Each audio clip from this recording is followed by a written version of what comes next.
Hi friends, నేను అశోక్ కుమార్. ఇక్కడ board పైన చూడండి, తెలంగాణలో తెలుగు మీడియం రద్దు, గ్రూప్ 1పై సిబిఐ ఎంక్వైరీ లాంటి హెడ్డింగులు పెట్టాను. ఎందుకు పెట్టానంటే ఇది వాస్తవం కావాలా.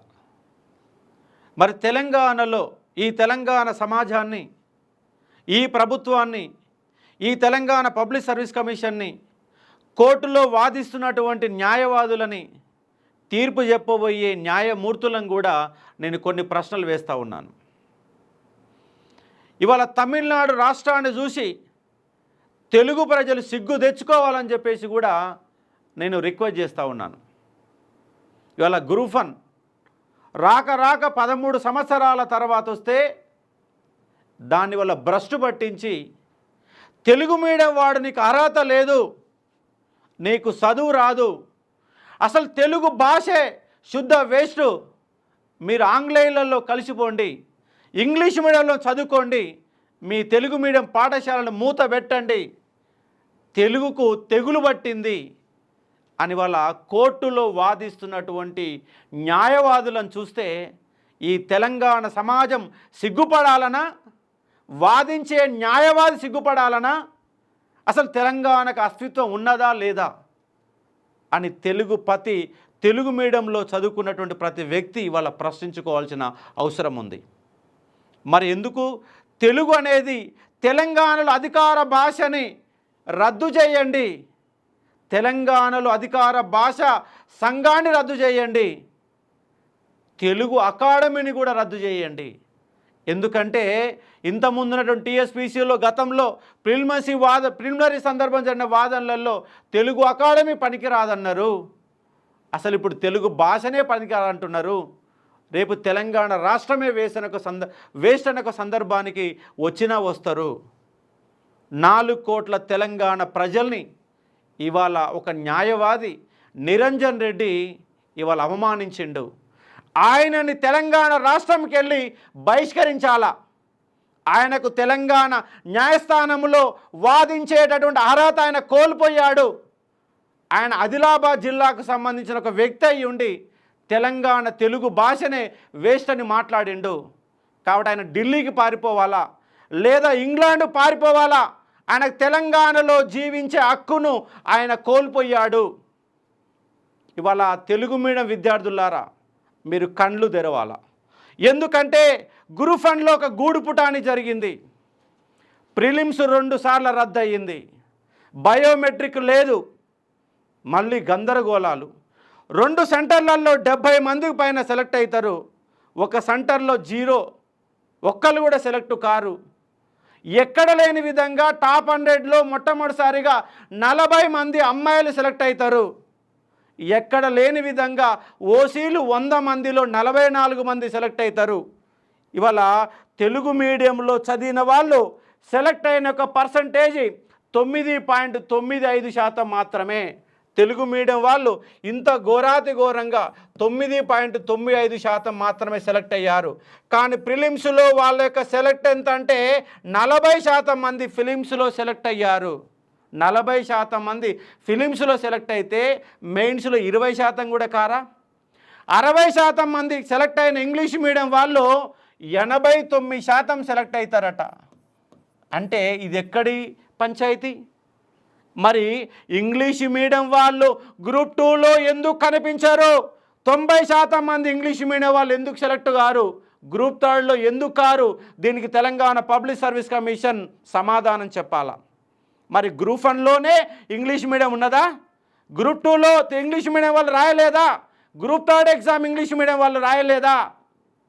తెలుగు మీడియం వాళ్ళకి ఎందుకు తెగులు పట్టించారు? 9% మంది సెలెక్ట్ అయ్యారంటే ఇక్కడ మరి ఎంతమంది ఇంగ్లీష్ మీడియం వాళ్ళు ఎంతమంది పేపర్లు దిద్దారో మీరు చెప్పాలా. మరి ఇంగ్లీష్ మీడియం పేపర్లని కేవలం ఇంగ్లీష్ మీడియం వాళ్ళే దిద్దాలా. కానీ దిద్దిన వాళ్ళు 90% మంది పేపర్ వాల్యుయేషన్ చేసిన 90% మంది తెలుగు మీడియంలో చదువుకున్న వాళ్ళే దిద్దారు. నిజంగా వాళ్లకు ఇంగ్లీష్ వస్తుందా? పేపర్లు దిద్దిన వాళ్ళకి ఇంగ్లీష్ వస్తుందా అంటే రాదు. ఇంగ్లీష్ రాని వాళ్ళ చేత ఇంగ్లీష్ మీడియం పేపర్లు దిద్దారు కాబట్టి దుర్మార్గం చదివింది. ఇవాళ పార్టీలో ఉన్న పెద్దలు ఉద్యోగాలు అమ్ముకున్నారు కాబట్టే ఇవాళ తెలుగు మీడియం వాళ్ళకు చోటు లేకుండా పోయింది. కాబట్టి పేపర్ వాల్యుయేషన్లో గందరగోళం జరిగింది. గ్రూప్ 1లో ఉద్యోగాలను అమ్మకానికి పెట్టారు. 200 ఉద్యోగాలు అమ్మారని గతంలో ఆరోపణ చేశాను, దాన్ని కట్టుబడి ఉన్నాను ఇవాల్టికి కూడా. ఆ నేపథ్యంలో తెలంగాణ పబ్లిక్ సర్వీస్ కమిషన్ నా పైన ₹1 కోటి నష్టపరిహారం దావా వేసింది. సిటీ సివిల్ కోర్టులో కేసు పెట్టింది, బేగం బజార్లో కేసు పెట్టింది. మరో కేసు పెట్టుకోండి, నేను ఛాలెంజ్ చేయడానికి సిద్ధంగా ఉన్నాను, ఏం భయపడతలేను. మరి వాళ్ళ ఈ తెలుగు మీడియం పనికి రాకపోతే తెలంగాణ రాష్ట్రంలో తెలుగు మీడియం పాఠశాల మొత్తం బంద్ పెట్టండి, తెలుగు మీడియాని మొత్తం రద్దు చేయండి.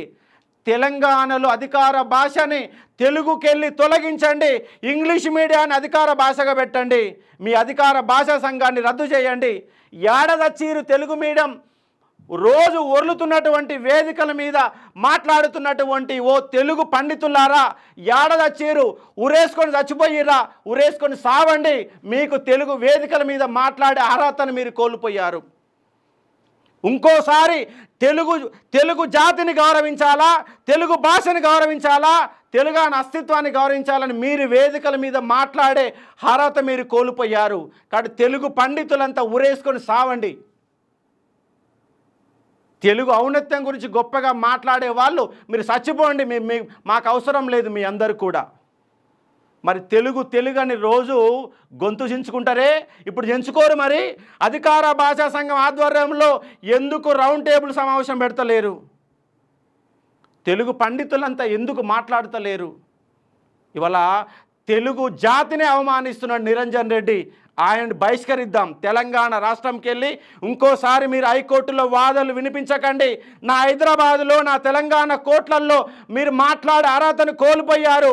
మీరు ఇక్కడి నుంచి ఇంగ్లాండ్ వారిపోండి, ఇక్కడ ఉండకండి. తెలంగాణ రాష్ట్రంలో నిరంజన్ రెడ్డి గారు మీకు అవకాశం లేదు. మరి నిరంజన్ రెడ్డి గారు అక్కడ మాట్లాడుతుంటే తెలంగాణ పబ్లిక్ సర్వీస్ కమిటీ తరపున మాట్లాడుతున్నాడు, ఆయన ప్రభుత్వం తరపున మాట్లాడుతున్నాడు. ప్రభుత్వం సిగ్గు శరం ఉండాలి కదా. మరి ఇంత అవమానం జరుగుతుంది తెలంగాణ ప్రజలకి. తెలంగాణలో తెలుగు రాదట. మరి తెలంగాణలో తెలుగు రానప్పుడు తెలుగును అధికార భాషా సంఘంగా ఎందుకు ఉంచుకుంటున్నారు? అధికార భాషా సంఘాన్ని రద్దు చేయండి, అన్నిటిని రద్దు చేయండి. గూడు పుటాని జరిగింది. ఒక్క గ్రూప్ 1లో ఒక్క ఉద్యోగం కాదు, 500 ఉద్యోగాలని వాళ్ళ తెలంగాణ తెలుగు మీడియం వాళ్ళు చదవకుండా రాయకుండా బోర్డు పెట్టుకోండి. మీరు బోర్డు పెట్టేసుకోండి, ఎక్కడ మీ తెలుగు మీడియం వాళ్ళు అప్లై చేసుకోవద్దు, కేవలం గ్రూప్ 1 అంటే ఇంగ్లీష్ మీడియం వాళ్ళు అప్లై చేసుకోవాలని ఒక బోర్డు పెట్టుకోండి. మీ అప్లికేషన్లో తెలుగు మీడియం అనే పదాన్ని పక్కన పెట్టండి, అప్పుడు మేము అప్లై మేము రాసుకోము. ఇంతకంటే సిగ్గుమాలిన అంశం ఇంకోటి ఉండదు. కాబట్టి అందుకే నిజాయితీ ఈ గ్రూప్ 1లో నిజాయితీగా పేపర్లు దిద్దబడినాయి, నిజాయితీగా గ్రూప్ 1 పెట్టారు, రద్దయిన గ్రూప్ 1ని మళ్ళీ కొనసాగించారు. రిజర్వేషన్ల ఉల్లంఘన జరిగింది. కాబట్టి దీనిపైన సిబిఐ ఎంక్వైరీ చేయాలా. సిబిఐ ఎంక్వైరీ చేస్తే ప్రభుత్వంలోని దొంగలు బయటకు వస్తారు, పేపర్లు బయటకు వస్తాయి, పేపర్ వాల్యుయేషన్ చేసిన వాళ్ళ చక్కదానం బయటకు వస్తుంది. కాబట్టి మొత్తంగా గూడుపుటాని జరిగింది గ్రూప్ 1లో గూడుపుటాని జరిగింది. ఆ గూడుపుటాన్ని బయట పెట్టే ఒక ప్రయత్నం చేయండి, లేకపోతే తెలుగు మీడియం అంతరార్థమయ్యే ప్రమాదం ఉంది. మరి గవర్నమెంట్ స్కూల్ ఏడున్నాయండి? 20 ఏళ్ల క్రితం ప్రైవేట్ స్కూల్ ఎక్కడున్నాయి? ప్రైవేట్ స్కూళ్ళలో ఎవరు చదివారు? ఇవాళ ఉన్నటువంటి ఆ పండితులు, పామర్లుగా చెప్పుకునే వాళ్ళు, న్యాయవాదులు ఎక్కడ ఏ మీడియం? నిరంజన్ రెడ్డి గారు ఏ మీడియంలో చదివారండి? మీరు ఇంగ్లీష్ మీడియంలో చదువుకున్నారా ఫస్ట్ నుంచి? మీరు నిరంజన్ రెడ్డి కాబట్టి మీకు ఆస్తులు ఉండొచ్చు, మీరు ఇంగ్లీష్ మీడియం స్కూల్లో చదువుకోవచ్చు. మా లాంటి బీసీ పిల్లలు, ఎస్సీ పిల్లలు, ఎస్టీ పిల్లలు మాకు చదువుకోవడానికి స్కూళ్ళు ఉన్నా కూడా స్తోమత లేదు, చదువుకునే స్తోమత లేదు. మీ తెలుగు మీడియంలోనే చదువుకున్నాం.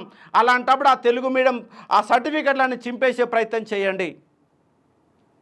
కాబట్టి ఖచ్చితంగా గ్రూప్ 1 పైన ఎంక్వైరీ జరగాల, సిబిఐ ఎంక్వైరీ జరగాలని డిమాండ్ చేస్తూ ఉన్నా. పేపర్లు మొత్తం దిద్దండి, మొత్తం పేపర్ని పరిశీలించండి. 2 నెలల్లో 20,000 పేపర్లు ఎట్లా దిద్దారు, ఎంతమంది ఇంగ్లీష్ మీడియం ప్రొఫెసర్లు ఆ పేపర్లను దిద్దారో లెక్కలు తీయాలా. కాబట్టి దీనిపైన సిబిఐ ఎంక్వైరీ చేయాలా. కనీసంగా మన నిరుద్యోగ విద్యార్థి తెలుగు మీడియం విద్యార్థులు కూడా సిగ్గు లేదు, లజ్జ లేదు. ఎందుకంటే బయటికి రావాలంటే భయం. పేరుకు గ్రూప్ అని రాస్తారు, కానీ పోలీస్ స్టేషన్కి వస్తే ఉచ్చబడుతుంది, పోలీసులను చూస్తే ఉచ్చబడుతుంది. ఇదేం దౌర్భాగ్యం అండి, ఇదేం దౌర్భాగ్యం. ఎందుకు చదువుతున్నారు? మళ్ళీ ఫైనల్గా మేము గ్రూప్ అని చదువుతున్నాం, మాకు ఉద్యోగ ఖాళీలు కావాలి. ఎందుకు కావాలి ఖాళీలు? ఇయ్యని ఉద్యోగాలకు ఎందుకు ఖాళీలు? రాసిన మార్కు లేనప్పుడు ఎందుకు ఉద్యోగ ఖాళీలు? గ్రూప్ వన్ అవసరం ఏంటి తెలుగు మీడియం విద్యార్థులకి?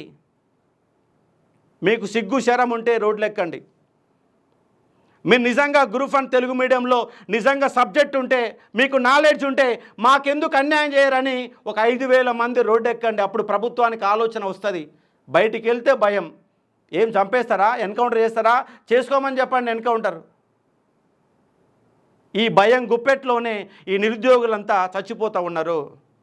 తెలంగాణ ఉద్యమంలో పాల్గొన్నాం, తెలంగాణ అస్తిత్వాన్ని కాపాడే ప్రయత్నం చేసినాం, ఉస్మాన్ యూనివర్సిటీ కేంద్రంగా ఉద్యమాలు చేసినాం.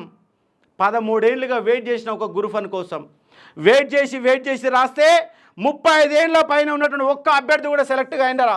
35 ఏళ్ళ పైన ఉన్న వాళ్ళు ఎంతమంది సెలెక్ట్ అయ్యారో Telangana public service commission notice board పెట్టండి. 35 ఏళ్ళ పైన వాళ్ళు ఎంతమంది సెలెక్ట్ అయ్యారు?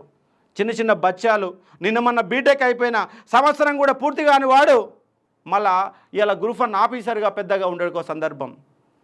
ఎందుకు నా తెలుగు మీడియానికి ఇంత ఎందుకు అన్యాయం జరుగుతుంది? కాబట్టి ప్రతి అభ్యర్థి ప్రశ్నించుకోవాల్సిన అవసరం ఉంది. కాబట్టి తక్షణమే నిరంజన్ రెడ్డి యొక్క దిష్టి బొమ్మలు తగలబెట్టండి. సిగ్గుండాలి కదా నిరంజన్ రెడ్డి గారు, మీకు కూడా తెలుగు భాషను ఎందుకు అవమానిస్తున్నావు? మరి నీకు తెలంగాణలో ఉండే అర్హత లేదని స్పష్టంగా చెప్పదలుచుకున్నా. కేసు వేస్తావా? వేసుకో. ఇంత దుర్మార్గంగా వ్యవహరిస్తుంది తెలంగాణ పబ్లిక్ సర్వీస్ కమిషన్. రోజుకు లక్షల రూపాయలు నిరంజన్ రెడ్డికి ఎందుకు కడుతున్నారు? ఎందుకు కడుతున్నది గవర్నమెంట్ నిరంజన్ రెడ్డికి లక్షల రూపాయలు? అంటే ప్రభుత్వానికి సంబంధించినటువంటి పబ్లిక్ ప్రాసిక్యూటర్స్ ఉండంగా, అడ్వకేట్ జనరల్ ఉండంగా, అడిషనల్ అడ్వకేట్ జనరల్ ఉండంగా మళ్ళీ నిరంజన్ రెడ్డి ఎందుకు తీసుకొచ్చారు? అంటే అడ్వకేట్ జనరల్కి శాతం అయితే లేదా? అడిషనల్ అడ్వకేట్ జనరల్ శాతం అయితే లేదా? మీకు శాత కానప్పుడు ప్రభుత్వం యొక్క డబ్బుని ఎందుకు వృధా చేస్తున్నారు? గవర్నమెంట్ సంబంధించిన ప్లీడర్లు ఉండగా, ప్రభుత్వం తరపున న్యాయవాదులు ఉండగా మళ్ళీ ప్రైవేట్కి వెళ్ళి న్యాయవాదులు ఎందుకు తెచ్చుకుంటున్నారు? అంటే దీంట్లో ఏదో గూడు పుటాన్ని ఖచ్చితంగా ఉంది. లక్షల రూపాయలు పెట్టి ఇలా వాదించిన వాదనలు మీరు పెడుతున్నారంటే ఇది ఉద్యోగాలు అమ్ముకున్నటువంటి భాగవతం. కాబట్టే ఇవాళ వాళ్ళని ఉద్యోగాలు ఇవ్వాలన్న ఉద్దేశంతోనే ఈ విధంగా చేస్తున్న అంశాన్ని ఇక్కడ మీరు అర్థం చేసుకోవచ్చు. ఇంత వెటకారంగా తెలుగు వాళ్ళకు తెలుగు భాష రాదని చెప్తున్నాడు. తమిళనాడు వాళ్ళ సిగ్గు తెచ్చుకోండి. తమిళనాడు వాళ్ళ అస్తిత్వాన్ని కాపాడుకుంటున్నారు, తమిళనాడు భాషని కాపాడుకుంటున్నారు.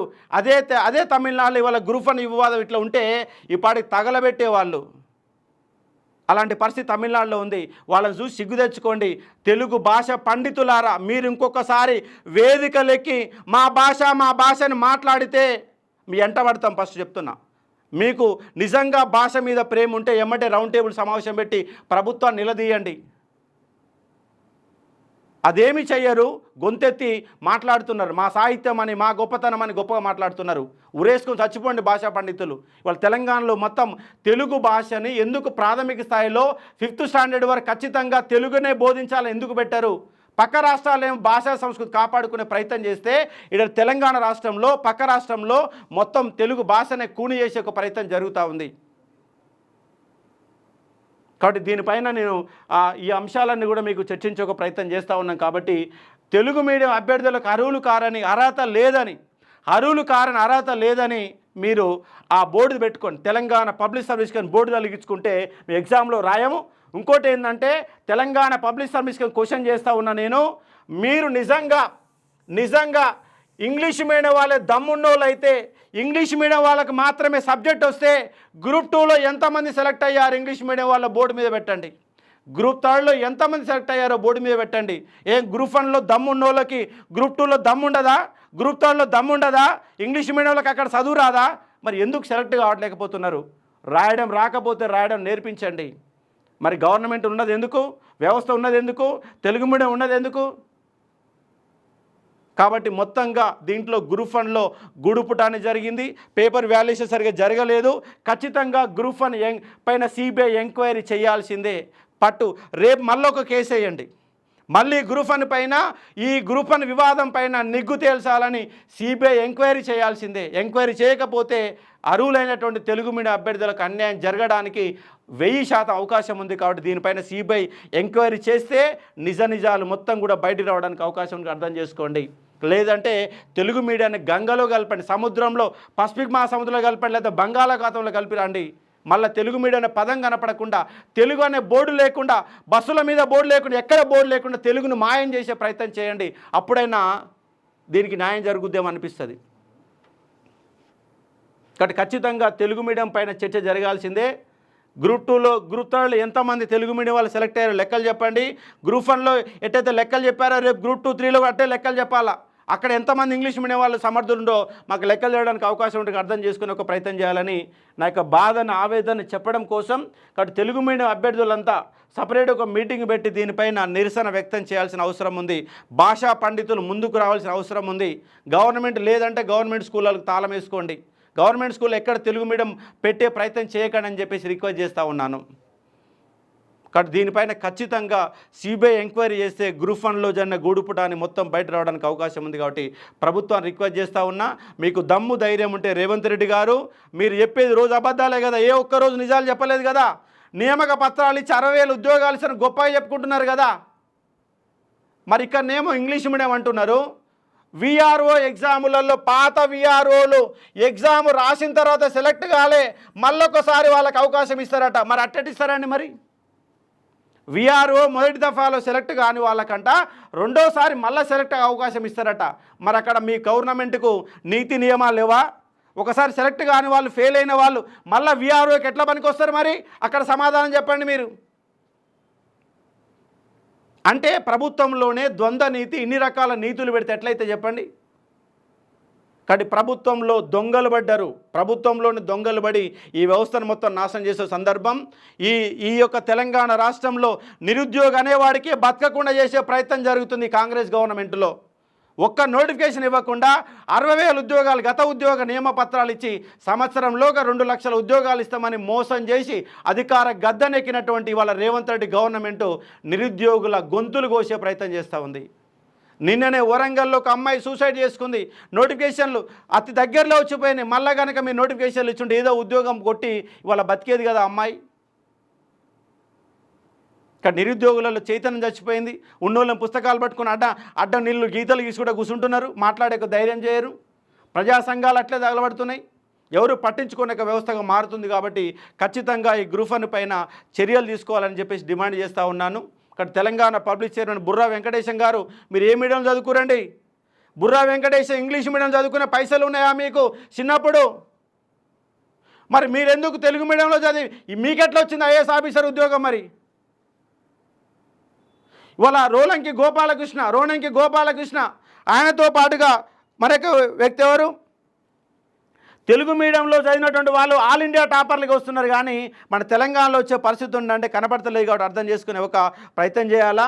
కానీ దేశ స్థాయిలో ఆల్ ఇండియా టాపర్లు కూడా తెలుగు మీడియంలో ఎగ్జామ్ రాసి ఉద్యోగాలు కొట్టిన వాళ్ళు చాలామంది. రోలంకి గోపాలకృష్ణ కావచ్చు, ముత్యాల రాజు కావచ్చు, చాలామంది తెలుగు మీడియంలో ఎగ్జామ్ రాసి ఆల్ ఇండియా టాపర్లు నిలబడ్డారు. కానీ నా తెలంగాణలో గ్రూప్ 1 రాస్తే నీకు ఉద్యోగానికి పనికి రాకుండా పోతున్న సందర్భం తెలంగాణలో కనబడతా ఉంది.